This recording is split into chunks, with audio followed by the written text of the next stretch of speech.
driver introduction as requested by Hassan.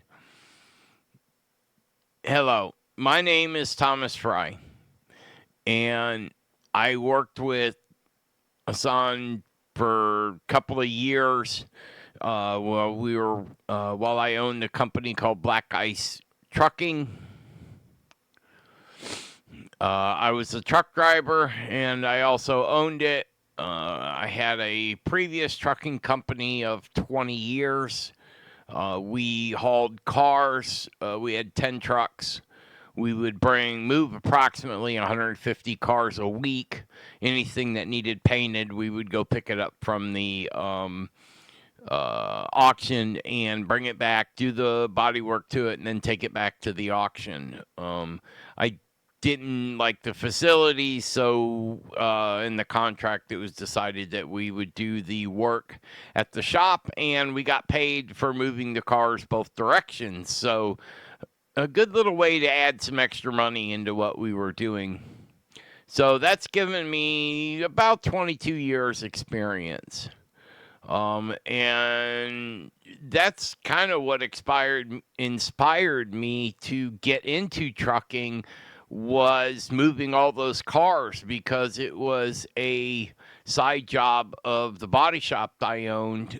We had commercial contracts to repair the cars that were going into the auction. Anything more than, a minor dent they could take care of. Anything more than that, we would do it.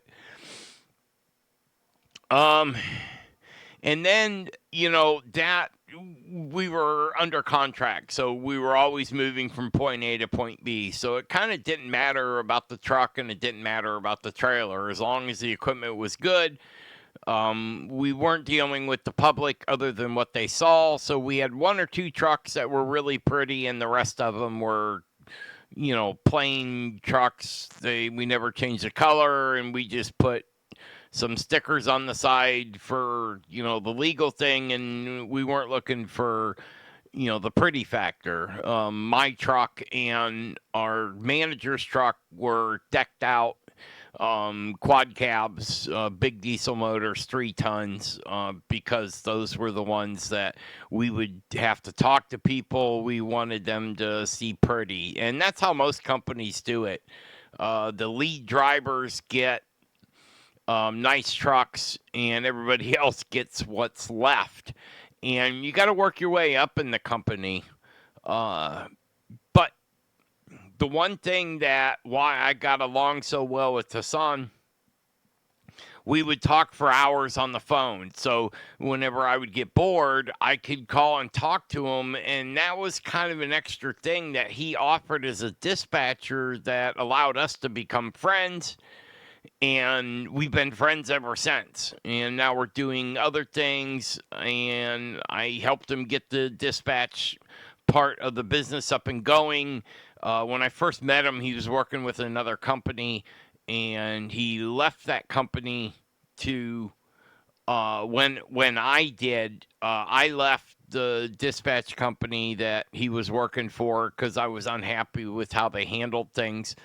And he left shortly thereafter, and we just happened to talk on the phone a couple months later, and we got to talking, and I'm like, man, I really wish you would be the one dispatching, because I've gone through, 6 other dispatch companies because they don't know how to treat the trucker. And you're a dispatcher. I expect you to have my best interest as a truck driver at heart when you do it. If you treat me as just a product on a shelf and you don't care, then I don't care either. So, in our conversation, I was like, well, if I'm going to be involved in a dispatch company, then we need to take care of the drivers. We have to do the best job we possibly can. Help them fill out paperwork. Help them get their TWIC cards. Help them get whatever it is a driver needs. The driver has to depend on that dispatcher, because that's his only outside communication to the world. That, you can't, when you're driving down the road at 70 mile an hour, you can't look up a phone number. You can't, do silly stuff. You can't find a truck stop up ahead. You have to pull off and stop to do that. And as Hassan always did that for me. So we got along great. Our communication was excellent. Now, we did talk more than most normal, but that was a decision that he made as well as me. I asked him, hey, can I just talk, call you and BS with you every once in a while? And we ended up, talking about a lot of things. My most memorable experience was I had a nightmare that I was sitting outside the gate. I'd been there for hours, and I needed to get this thing. And it was a very small item. I don't even remember what was on the truck. It was something stupid, a couple pieces of steel. But they'd already left me sitting there for 3 hours, and I tried to call, and they just ignored me. And at the time, Hassan wasn't my dispatcher. I was still working with the other companies. And he went out of his way and played the part as my dispatcher and got me in there and got me unloaded so I could get going. So, what he has done for me in particular, he made my life really easy behind the wheel of that truck. I could concentrate on driving and concentrating on dealing with the load. And to go to say a short story, I was running, I think it was central United States. I was up in the hills. I think it was in western Tennessee, western Kentucky. And I stopped by this company. He got me this real high paying job. So I got excited. I mean, this was like $3 a mile. And I'm like, right on. So I go and pick this up, and they built a brand new machine. So it had really sharp corners of steel, some sort of press. They stick it up on my truck, and I'm like, you want this tarp? As soon as I throw my tarp over there, it's going to tear. They didn't put it in a shipping box or nothing. They just said, they just slapped it up on the bed of my truck and said, if this thing gets wet, it'll get ruined. Well, put the damn thing in a shipping box. If it's that critical to your company, why would you slap it on an open truck and then dump it on the driver? So I put my $700 tarp over this thing. I strapped it down. I put some boards on the top. I did everything I could to keep it smooth.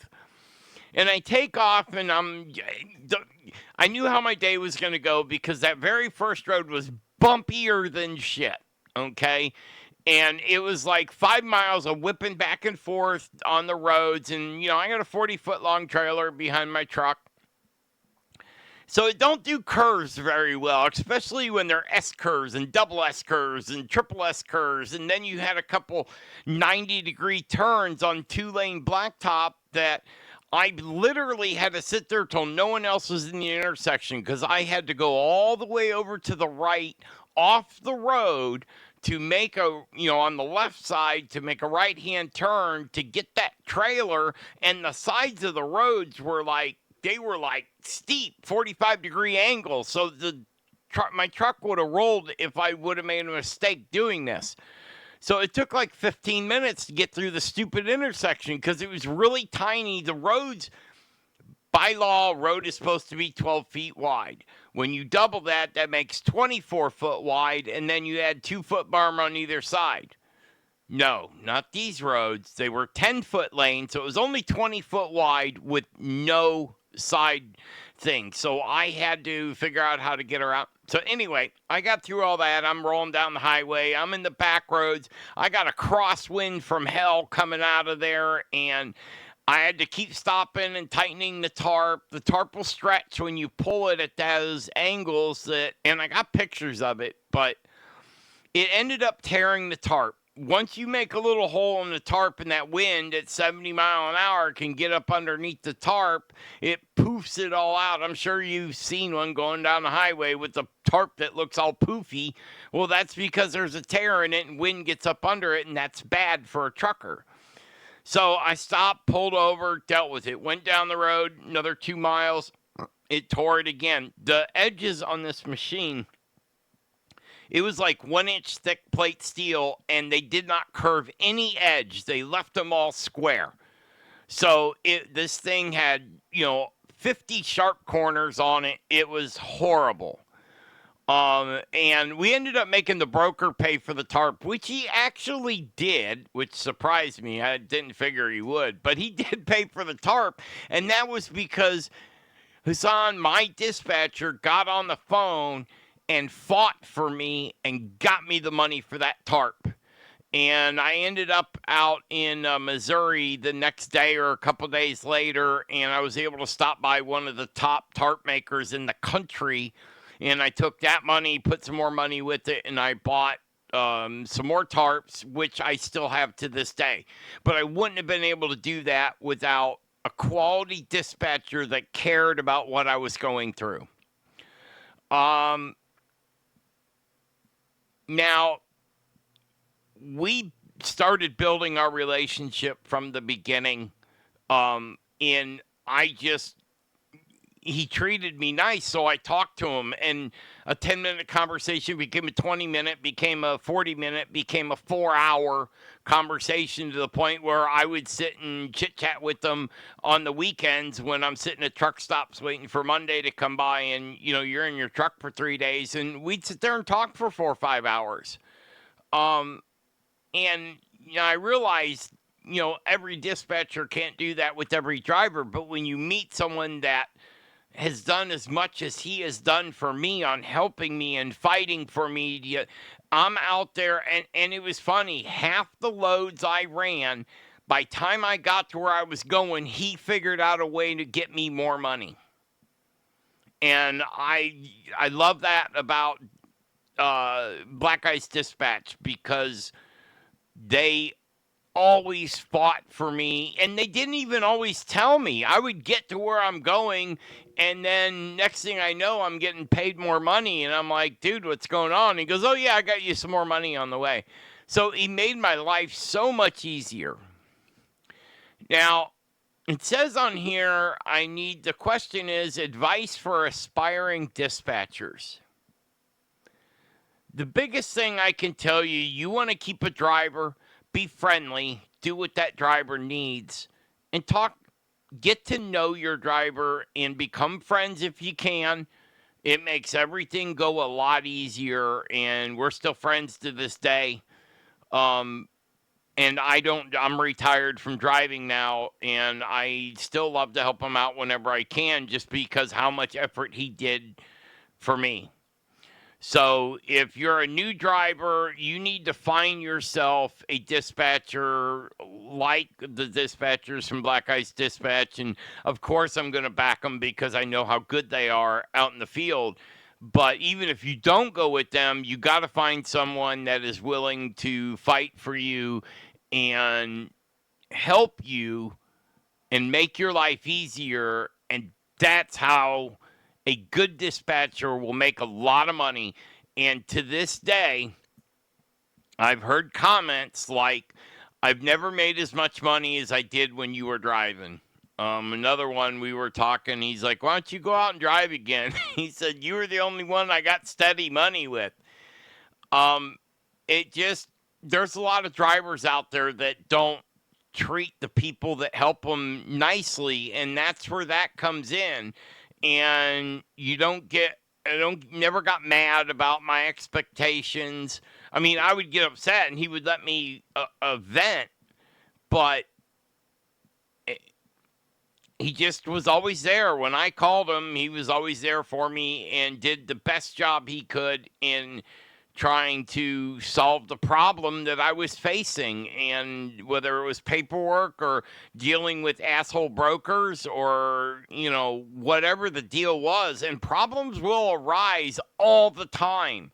I'm not only am I going from load, I go pick up the item, I take it, and then I drop it off, and they rarely happen that smoothly. There's always a speed bump in there somewhere, and whether or not your dispatcher is good will make the difference. So, the company Black Ice Dispatch, that's how Hassan, the company president, was taught. That's how he teaches his dispatchers, and that's how he would teach anybody that wants to get into it. And you'll make good money if you do it that way. No job is easy. You're on the phone or whatever, you have to treat it as far as a future dispatcher.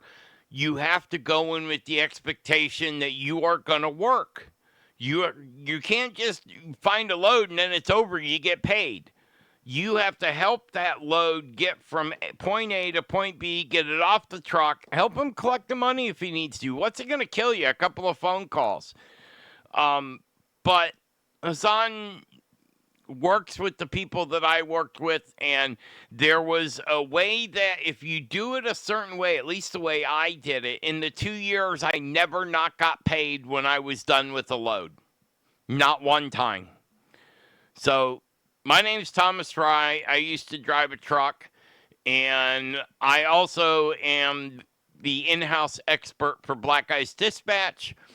I will help any driver. I'll help you find new trucks. I'll help you find trailers. I'll do whatever I can and pass on any experience I got to help in any way I can. So I look forward to it. Thank you.